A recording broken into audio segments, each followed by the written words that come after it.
5 minutes de français avec Pierre.com. Salut tout le monde et bienvenue dans 5 minutes de français. Aujourd'hui, je suis avec Sébastien. Salut Sébastien, comment vas-tu? Salut Émilie, salut à toutes et à tous. Ça va super, merci. Et toi? Très bien, merci. Aujourd'hui, on va parler d'une figure mythique de la mode française, Coco Chanel. Ah oui, la grande Coco Chanel.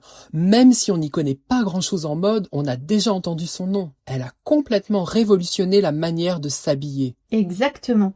Mais avant d'en dire plus, j'ai une petite question pour toi Sébastien et pour vous qui nous écoutez.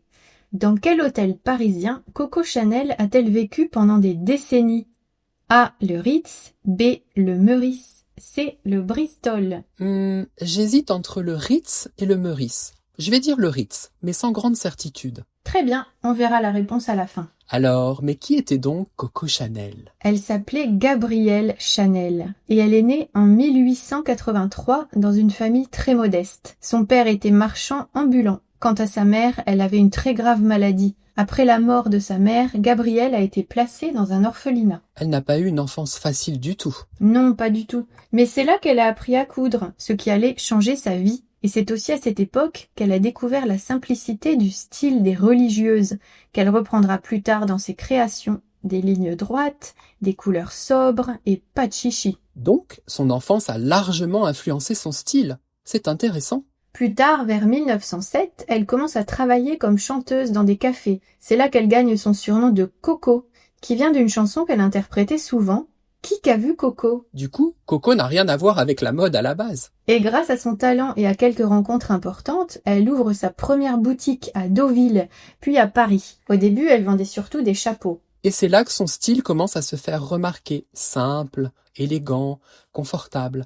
À une époque où les femmes portaient encore des corsets très serrés, elle ose des vêtements plus pratiques. Oui, et elle libère le corps des femmes. C'est d'ailleurs ce qu'elle disait. La mode, ce n'est pas quelque chose qui existe seulement dans les vêtements.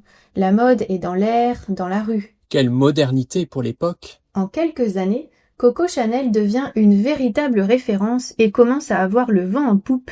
Elle impose un style minimaliste mais chic. Oui, tout en noir, blanc, beige ou bleu marine.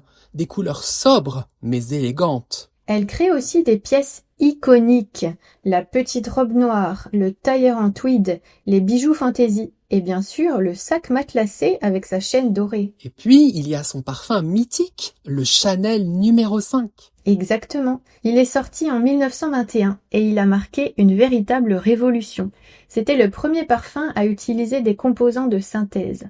Son nom, numéro 5, vient tout simplement du numéro de l'échantillon qu'elle préférait. Simple, direct, efficace. Comme elle. D'ailleurs, elle disait « Une femme sans parfum est une femme sans avenir ». Elle avait de la répartie, c'est sûr. Ce qui est fascinant, c'est que Coco Chanel n'était pas qu'une créatrice. C'était aussi une femme libre, indépendante, qui vivait selon ses propres règles. Oui, elle a marqué son époque par son attitude. Elle fumait, elle conduisait, elle s'habillait comme les hommes, à une époque où tout ça choquait. Mais son parcours n'a pas été sans zone d'ombre. Pendant la Seconde Guerre mondiale, elle a fermé sa maison de couture et certaines rumeurs disent qu'elle aurait eu des relations avec des officiers allemands. Oui, un sujet encore très controversé aujourd'hui. Après la guerre, elle est restée plusieurs années à l'écart avant de revenir à Paris dans les années 50. Et malgré les critiques, son retour est un triomphe. Son style simple et élégant séduit à nouveau, notamment aux États-Unis. Aujourd'hui, Chanel est l'une des maisons de couture les plus célèbres du monde. Oui, et même si Gabrielle Chanel est morte en 1971, son influence est encore partout. Son logo, le double C, est devenu un symbole du luxe à la française. Et sa vision de la mode, plus libre et plus confortable, a complètement changé la manière dont les femmes s'habillent. Ce qui est impressionnant, c'est que son style reste intemporel. On pourrait porter aujourd'hui une robe Chanel des années 20 sans qu'elle paraisse démodée. C'est ça le vrai génie. Créer quelque chose qui traverse le temps. Bon, il est temps de répondre à ma question du début. Dans quel hôtel parisien Coco Chanel a-t-elle vécu pendant des décennies? J'avais dit le Ritz. Alors? Eh bien, bravo, c'était la bonne réponse. Coco Chanel a vécu au Ritz, place Vendôme, pendant plus de 30 ans, et elle y a même passé ses dernières années. Classe jusqu'au bout. Allez, avant de se quitter, petit point vocabulaire. Pour commencer, on vient d'utiliser le mot intemporel. Ça veut dire quelque chose qui ne vieillit pas, qui reste moderne malgré le temps. Émilie a aussi utilisé l'expression « avoir le vent en poupe ». Cela signifie réussir tout ce que l'on fait, avoir de la chance, bénéficier de circonstances favorables.